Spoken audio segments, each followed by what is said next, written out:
လုပ်စရာတွေကျန်နေပါတယ်ကျွန်တော်တို့ဟာနေ့စဉ်အလုပ်တွေအများကြီးလုပ်နေကြပါတယ်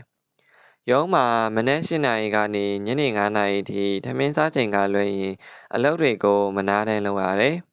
အစည်းအဝေးတက်ရတယ်robot တွေကိုအချိန်မီပြီးအောင်ရေးပြီးတင်ရတယ်မိမိတာဝန်ယူထားတဲ့အလုပ်နေရာတွေကိုတွားရောက်ကြည့်ရှုစစ်ဆေးရတယ်ဇနီးတွေကလည်းအိမ်မှာအိမ်မှုကိစ္စတွေကလေးတွေကိုထိန်းရတာတွေနဲ့တစ်ချက်လေးမှမနာရဘူးဒါတွေမကသေးပါဘူးตาရေးနာရေးလူမှုရေးကိစ္စတွေလည်းလုပ်ပေးရသေးတယ်မိတ်ဆွေတွေမှာပြဿနာရှိရင်လည်းလိုက်လံကူညီရသေးတယ်ကျွန်တော်တို့နေ့စဉ်လုပ်နေရတဲ့အလုပ်တွေကိုစိတ်လုပ်ကြည့်မယ်ဆိုရင်စာမျက်နှာပေါင်းများစွာရေးရမှာဖြစ်ပါတယ်ဒါဟာအထူးအဆန်းမဟုတ်ပါဘူးယနေ့ခေတ်လူတိုင်းဒီပါဖြစ်နေကြတာပါလူတော်များများဟာနေ့စဉ်အလုပ်တွေအများကြီးလုပ်နေကြရလို့ပင်ပန်းကြတယ်စိတ်ပြတ်ကြတယ်စိတ်တူနေကြတယ်သူတို့စီကခုလိုပြောစကားကိုကြားဖူးကြမှာပါအလုပ်စိတ်ကိုပြီးမယ်လို့ထင်တာကိုပဲပြီးတယ်ဗျာကျွန်တော်ဘလောက်ပဲစူးစမ်းလို့အလုပ်တွေအားလုံးကိုပြီးအောင်မလုပ်နိုင်ဘူးသူတို့ရဲ့ညီညွတ်ပြောဆိုတဲ့နေကိုကောက်ချက်ချရရင်ဒီအချက်တစ်ခုကိုတွေ့ရပါတယ်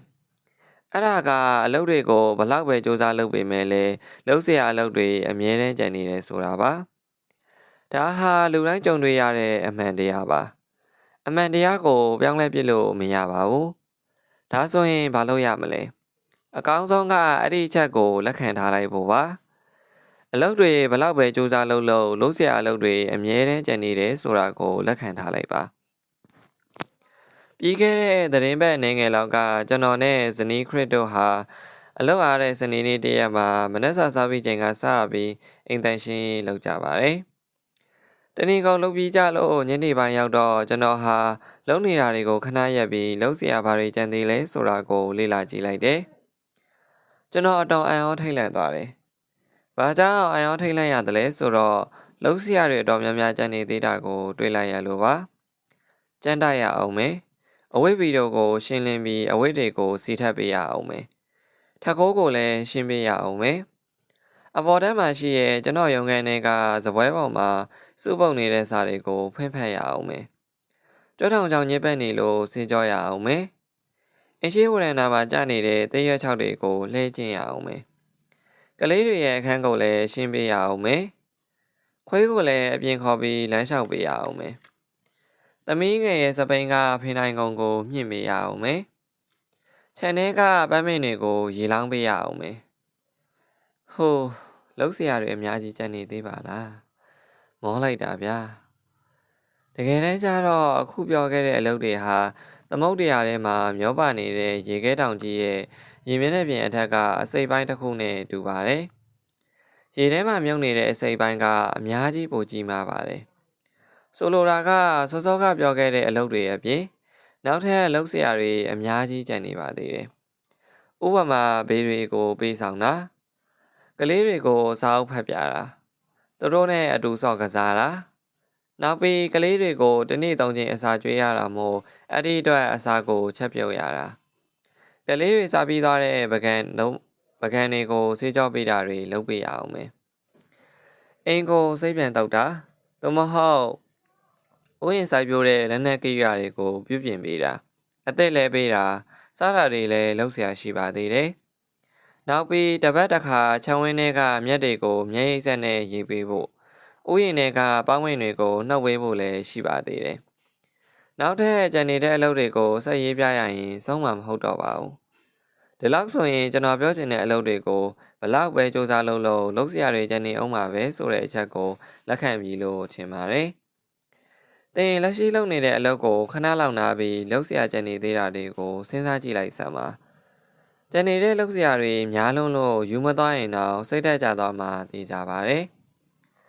လုပ်เสียတွေအားလုံးကိုပြီးအောင်လုပ်မယ်မပြီးရင်မနာဘူးလို့ဆုံးဖြတ်ထားရင်တသက်လုံးပဲတော့မှနားရမှာမဟုတ်ပါဘူးဘဝမှာလုပ်เสียအလုပ်တွေအားလုံးကိုပြီးစီးတဲ့နေ့ဆိုတာလေဘယ်တော့မှရှိလာမှာမဟုတ်ပါဘူးဒါကြောင့်အလုပ်တွေအားလုံးကိုပြီးမှနားမယ်ဆိုတဲ့စိတ်ကိုမေ့ထားလိုက်ပါအလုပ်တွေအားလုံးကိုပြီးအောင်လုပ်မယ်လို့ဆုံးဖြတ်တိုင်းအဲ့ဒါဟာမဖြစ်နိုင်တဲ့စစ်ပွဲကိုတိုက်နေတာနဲ့တူပါတယ်မနိုင်တဲ့စစ်ပွဲကိုတိုက်မနေပါနဲ့ သင်အကောင်းဆုံးလုပ်တင်တာကတကယ်ပဲအရေးကြီးတဲ့အလုပ်တွေကိုဦးစားပေးအစီအစဉ်ဆွဲပြီးလုပ်နိုင်တာတွေကိုအကောင်းဆုံးဖြစ်အောင်လုပ်လိုက်ဖို့ပါအလုပ်တွေအလုံးကိုပြည့်စည်အောင်မလုပ်နိုင်ဘူးလို့သဘောထားလိုက်ခြင်းဟာအလျှော့ပေးသူအရှုံးသမားရဲ့စိတ်တယ်လို့ပြောလို့မရပါဘူးအမှန်တရားကိုအသိမဲ့ပြုခြင်းပါဘာမှန်တရားလဲဆိုတာစောစောကပြောပြခဲ့ပြီးပြီမယ်ထပ်ပြောပါမယ်သင်အလုပ်တွေကိုဘလောက်စူးစမ်းလုပ်စရာတွေကတော့အမြဲတမ်းကြံနေအောင်ပါပါအဲ့ဒီမှန်တရားကိုလက်ခံမယ်ဆိုရင်သင်စိတ်ချမ်းသာမှုရမှာပါအိမ်မှာ reset button ကိုနှိပ်ပါအိမ်တိုင်းမှာဗယံပတာဖယိုဖယဲအခြေအနေကြားရောက်တော့မယ်ဆိုရင်အိမ်သားတွေကိုသတိပေးချက်ပြတာတွေပေါ်လာတတ်ပါတယ်ပြဿနာကလူတော်များများဟာအဲ့ဒီချက်ပြတာတွေကိုသတိမထားမိတတ်ကြဘူးသတိမထားမိတော့သူတို့ဟာလှုပ်လက်စအလုပ်တွေကိုဆက်လုပ်နေကြတယ်နောက်ဆုံးတော့ထိမနိုင်သိမ်းမရတဲ့အခြေအနေတွေနဲ့ကြုံလိုက်ရတယ်တကယ်လို့သာသူတို့ဟာသတိပေးချက်ပြတာတွေကိုသတိထားမိပြီးအဲ့ဒါတွေကို reset button အဖြစ်သုံးတတ်မယ်ဆိုရင်ဗယံပတာအခြေအနေကိုရှောင်ရှားနိုင်မှာဖြစ်ပါတယ် reset button ဆိုတာကိုရှင်းပြချင်ပါတယ်ဒါမှလည်းစိုက် email စာကိုဖတ်ရင်နားလည်မှာပါ reset button ဆိုတာကွန်ပျူတာအသုံးအနှုန်းတစ်ခုပါကွန်ပျူတာတိုင်းမှာ reset button ဆိုတဲ့ခလုတ်တစ်ခုရှိပါတယ်ကွန်ပျူတာကိုသုံးနေရင်ရုတ်တရက်ရပ်သွားတာဟင်းဖြစ်တာ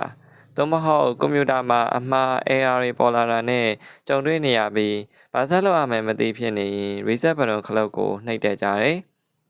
ဒီခါမှာကွန်ပျူတာဟာလုပ်နေတဲ့အလုပ်ကိုဖြတ်ပြီးအသက်ကပြန်စားပြီးအလုပ်လုပ်ပါတယ်ဒါကြောင့်မိမိမလိုလားတဲ့အခြေအနေတစ်ခုခုဖြစ်လာရင်အခြေအနေကိုအစကပြန်လုပ်ခြင်းကို reset button နှိပ်ခြင်းလို့တင်စားခေါ်ပါတယ် reset button နဲ့ပတ်သက်ပြီးဥပမာတစ်ခုပြောရရင်တမနက်မှာကျွန်တော်တို့မိသားစု၄ယောက်ဟာအိမ်ထဲမှာလူလားဆန်ခန့်အလင်းစလိုဖြစ်နေကြတယ်ကျွန်တော်တို့ရဲ့စိတ်ထဲမှာလည်းတွေးယူတွေးတန်းခံစားမှုစိတ်ပြတ်စိတ်တိုတဲ့ခံစားမှုတွေဖြစ်ပေါ်နေကြပြီးအချိန်လို့အလုပ်လုပ်နေကြတယ်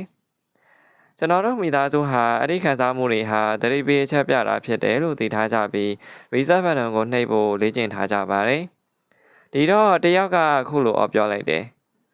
ဟေးငါတို့သတိပေးချက်ပြနေပြီဒီခါမှာကျွန်တော်တို့အားလုံးဟာချက်ချင်းပဲလုံလက်စားအလုပ်တွေကိုရက်လိုက်ပြီးအသက်ပြင်းပြင်းရှူသွင်းရှူထုတ်လုပ်ကြတယ်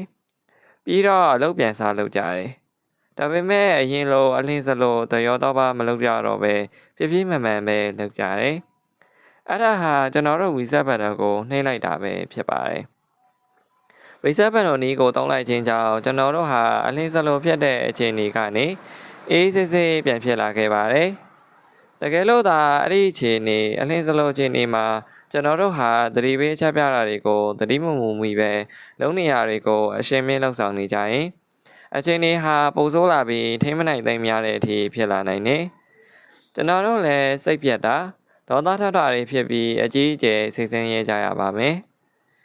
နောက်ဘဝတစ်ခုကမောင်နှမတွေကြားမှာဖြစ်တတ်တဲ့ဒေါသတကြီးနဲ့စကားများရန်ဖြစ်ကြခြင်းမှာ